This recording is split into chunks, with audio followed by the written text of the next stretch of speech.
So welcome everybody to our evening meditation in the second week of Advent, and really diving into the book Passions of the Soul by Rowan Williams, and looking at a couple of the passions, pride and listlessness, and then the matching that he does of these with the beatitudes: poor in spirit, blessed are the poor in spirit, and blessed are those that mourn. Last week we used the phrase, we are because God is. And simply put, Williams suggests pride is a failure to accept our dependence, a failure to accept this gratefully and gracefully, a refusal to breathe in and let God be what God is, the heart and focus of energy of our very being. So first, as we come to this time, let's breathe in and just let that be. Let God be the heart and focus of energy of our being. Adjusting where we're sitting,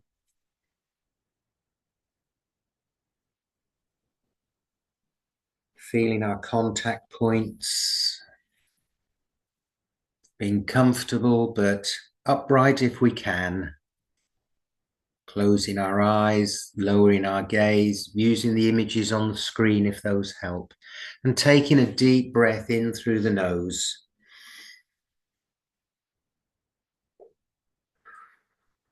And out through the mouth. And another one.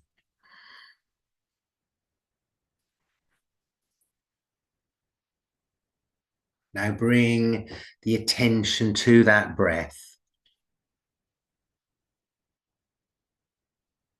The sense of filling and then releasing.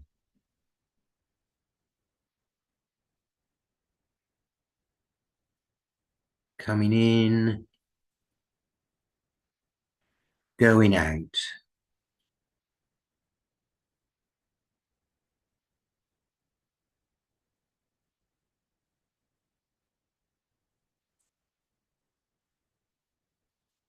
Conscious that this is an in-breath.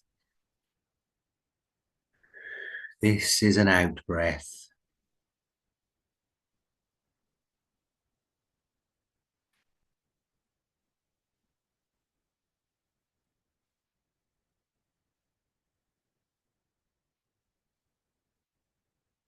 If you need to add any counting to help you breathe that bit, that extra deep breathing, count to 4 on the in-breath, slowly. Hold for 2 and out for 5.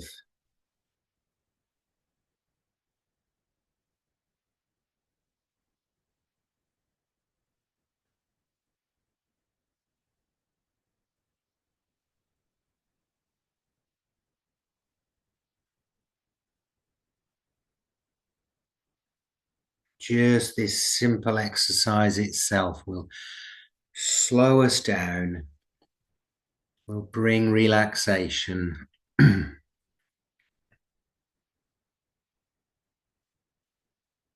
Now I invite you just to place one hand on the left side of the chest over your heart.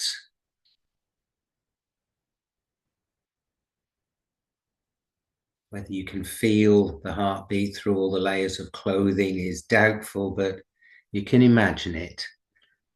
And we give thanks for this heartbeat, this sign of life.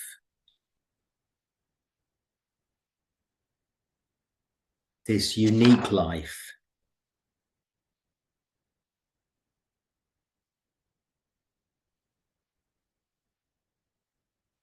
Which God is inviting you to go even deeper into.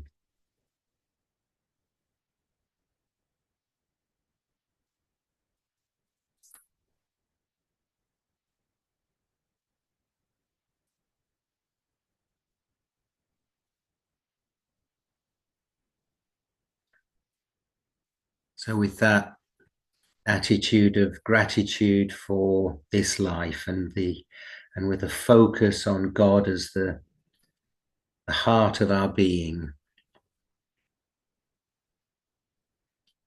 just become your own observer and see if you can notice any thinking that's going on.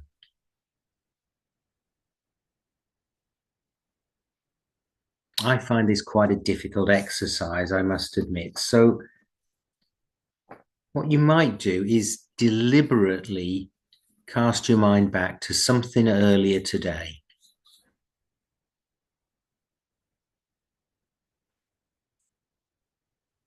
Something on which you can focus and think about.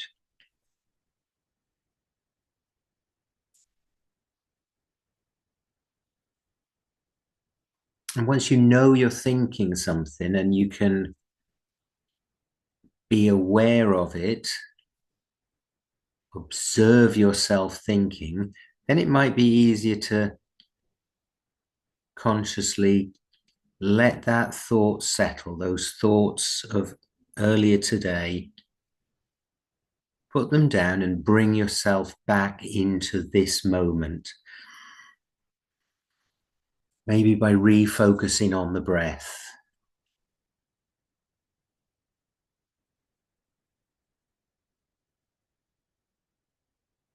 Or focusing on this heartbeat.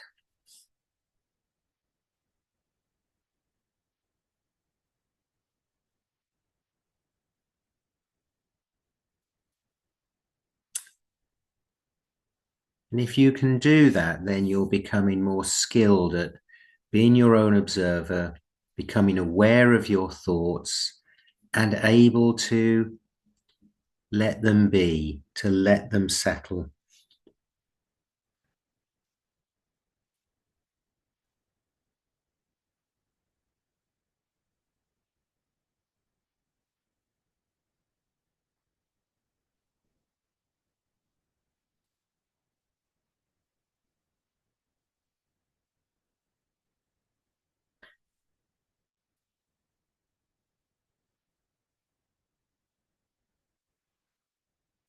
So coming back to some thoughts of Rowan Williams on pride, and then countering it with the idea of being poor in spirit, that idea of we are because God is, accepting our dependence. And he goes on to say, so the right kind of dependence, knowing that the root of our very being is the self-giving of God, is what we have to learn. And here he makes the connection with the first of the beatitudes.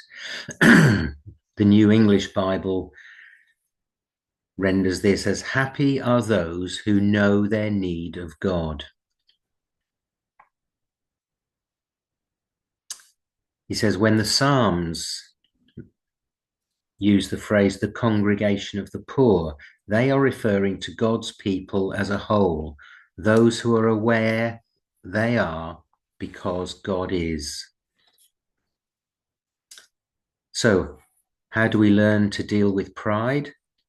Not by putting ourselves down, but by putting ourselves into the rhythm of God's breath. Not pretending, self-demeaning, pretending we're less than we truly are, but by knowing where our roots are. The answer to pride is poverty of spirit, recognizing our need of God. And to practice this, let's go back to our breath. In Greek, pneuma, the same word as spirit. So the poor in spirit are those who are aware of their own pneuma, their breathing in and out, as that which carries the sense of their dependence. And the life of the spirit, pneuma, is like imagining an extra dimension of our breathing, some further depth in our lungs and bellies that allows us to be filled more profoundly.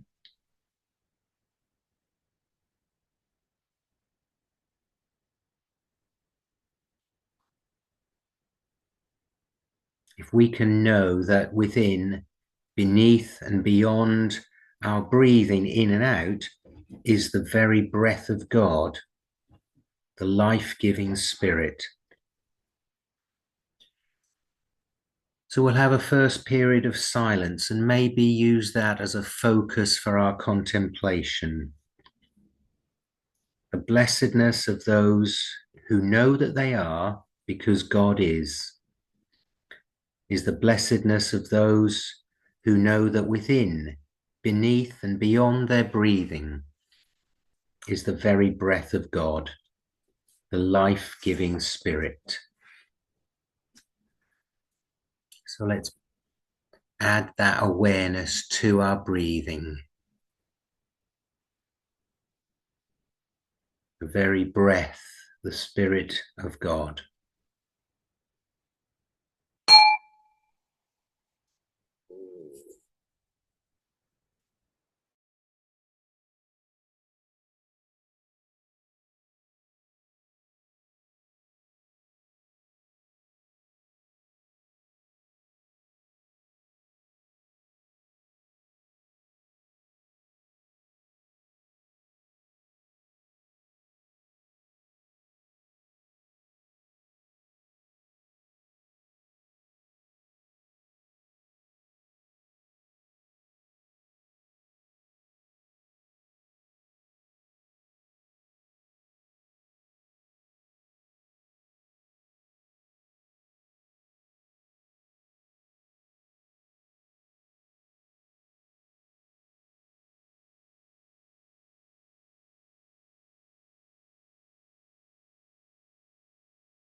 So that's some thoughts on pride and countering it with poor in spirit, or happy are those who know their need of God.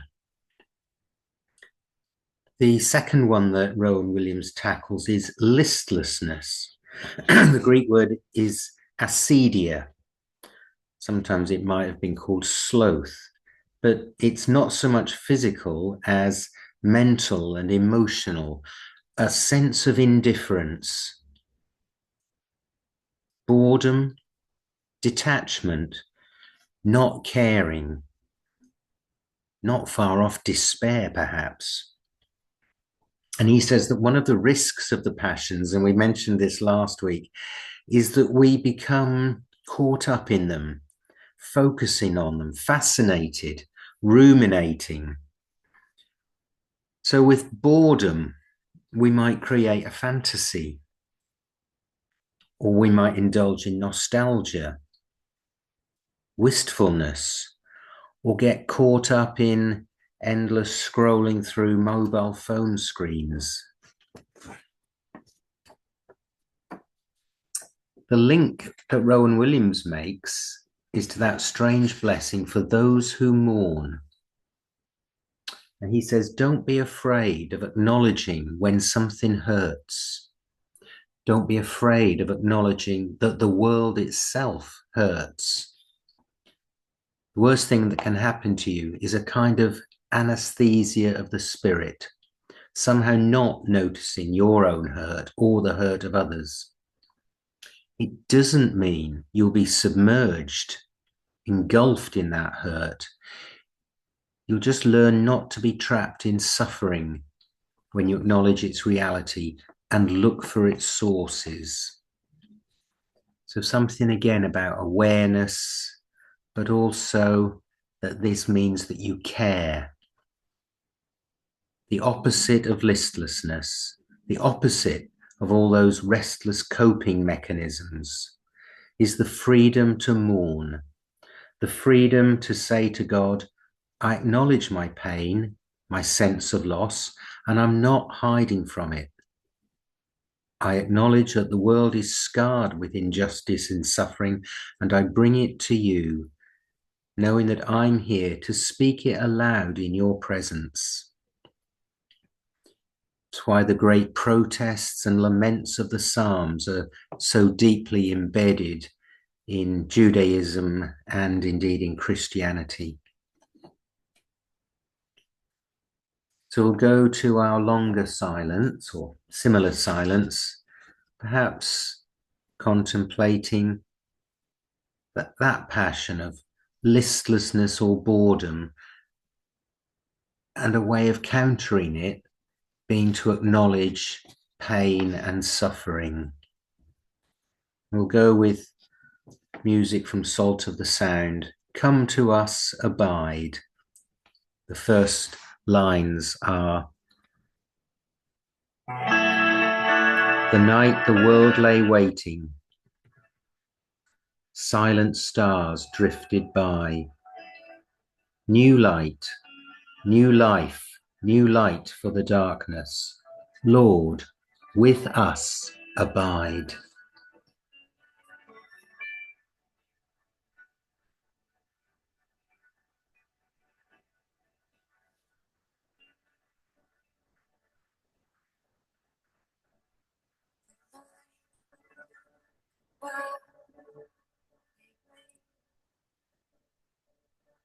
Silent star drifted by. Light, light for the darkness. Lord, with us.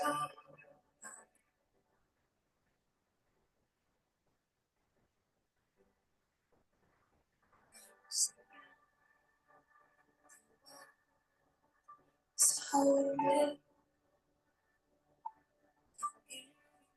searching for something more. See, though the lights dim,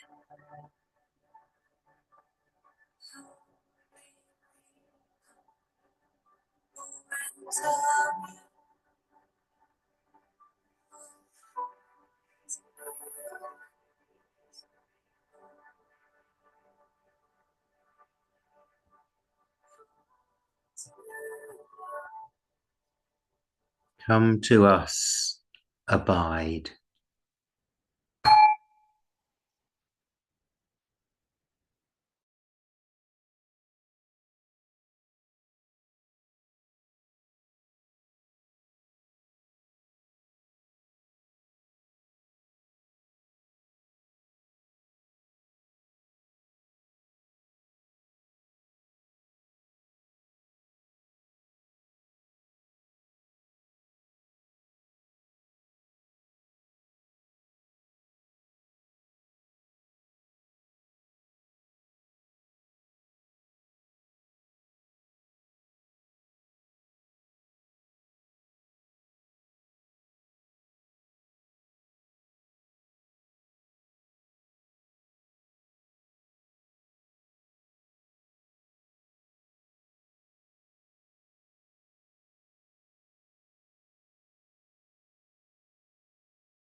O holy child of heaven,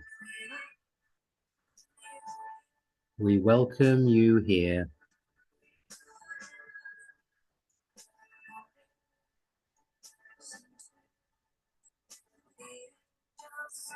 Oh, listen to the angel song.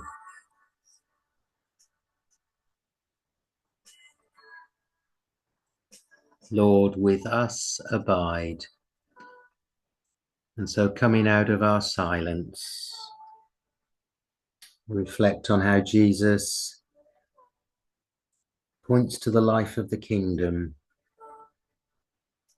the poverty of spirit and freedom for lament. Help us to turn away from pride and apathy,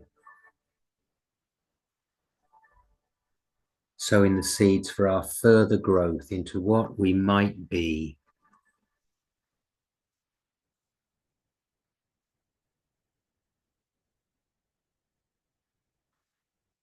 And so some closing words from the Methodist Prayer Handbook.